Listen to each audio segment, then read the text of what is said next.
Isang mapagpalang araw ulit ng Huwebes, mga ka-agri, mga ka-prepper, mga kasaka, kagulay, kamais. Kamusta po kayo lahat mga kaigan? Ayan po. So shout out po sa mga farmers, mga kasaka natin. Andito po tayo ngayon sa tabing ilog. So ito muna, pag-usapan muna natin itong mais na unang tanim natin ulit. So ito yung itinanim ni Tatang na sweet pearl East West variety po. Shout out din po kay Uncle Ago dahil siya po yung nagbanggay dito. Siya po yung matyaga na nag-araro. So nag-usap po sila ni Tatang dahil gawa ng nalilit po tayo pumunta dito. Lagi po tayo napupuyat at tagasundo kay Mrs. Umabot po tayo ng pag-uwi mga minsan 11:30, alas 12. Late na po tayo natutulog, late din tayo minsan nagigising, kaya biyahe pa tayo ng isang oras, more or less isang oras. Kaya ito po, kailangan nating mag-leverage or maghanap ng paraan para kahit papano masubaybayin pa rin natin itong taniman natin at maalagaan natin. Ito po yung sweet pearl na itinanim natin nung sa April 20 po. Yan po guys. So malapit na po mag 1 month to.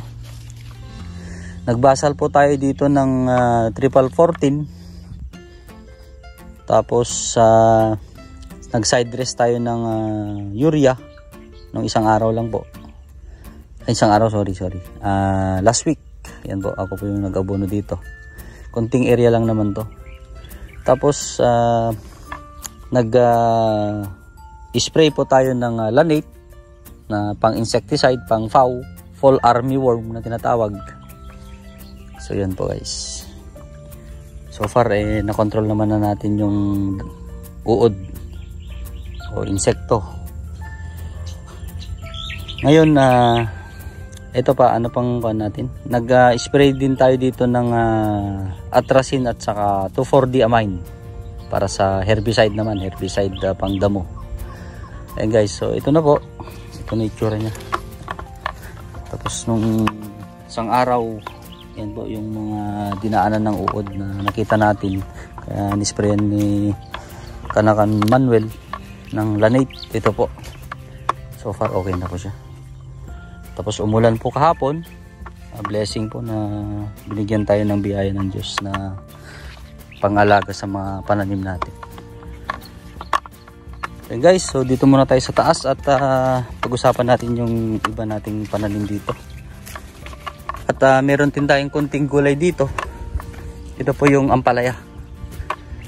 Ayan guys, so sarap isahog sa munggo, talbos, tapos may bunga din to. Nasa ilalim kung si Tatang pwede rin sa native na manok. Yung dahon-dahon munggo, native na manok. Tapos pwede rin na gisa, simpleng gisa mo lang. Pwede rin sa sardinas.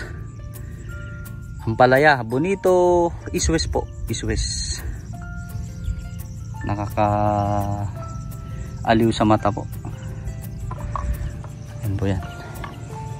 Tapos ito naman po yung karagdagan na tanim natin na sweet pearl. Ito mas nahuli lang ito ng ilang days dun sa baba. Yan po. So ito naman yung, kasi kape po, dahil sinusulo natin, i-dispose din tong pananim natin na sweet pearl, yung bunga niya pagka nag-harvest tayo. Kaya kung po tayo sunod-sunod, hindi po magsasabay yung, halimbawa kung magtatanim ka ng 3 kilo, at least 1.5 ganun, hatiin mo 1 kilo, after 1 week 1 kilo ulit yung tatanim mo kung may extra ka pang taniman. Yan guys, so ito po yung sweet pearl. Sa lukuyan tayong nag-aabono kanina. Pamudyayan! Ay, ka! Tag! Tuya ka lang! Dito yan! Nel! Pamutuyan! Mga tito yan. Ay na, bumili si Manuel ng pansit. Pagkain natin, pang tanghalian. So yun guys, so dito na po tayo. Sweet pearl po ito, nabunuhan natin. Tapos apply natin ulit to ng atracin at saka 2,4-D pang herbicide. Itong lanot. At sweet pearl din ito. 12 na linya. Eras. Ito naman tinanim to ng cedar. Yung cedar po, yung rotavator na merong planter. So cedar po. Tapos ito naman po yung katabi niya is yellow corn na to. Ayan po. So hanggang doon sa may tabi ng upo, nakapagtanim po tayo kasama sa mangga, doon sa may bagatan. Nakapagtanim po tayo ng almost 14 kilos po na yellow corn. Kasi yung 8.5 na kilo is NKBIP 6410. Tapos decalb yung iba. So guys, so yan po muna yung update natin guys. At medyo na rin.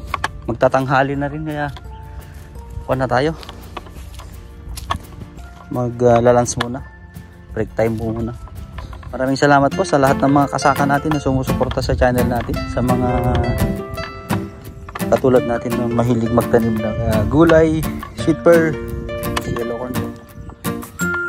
God bless po, mga buhay na lahat, mga ka-agri. Salamat po. See you sa ating next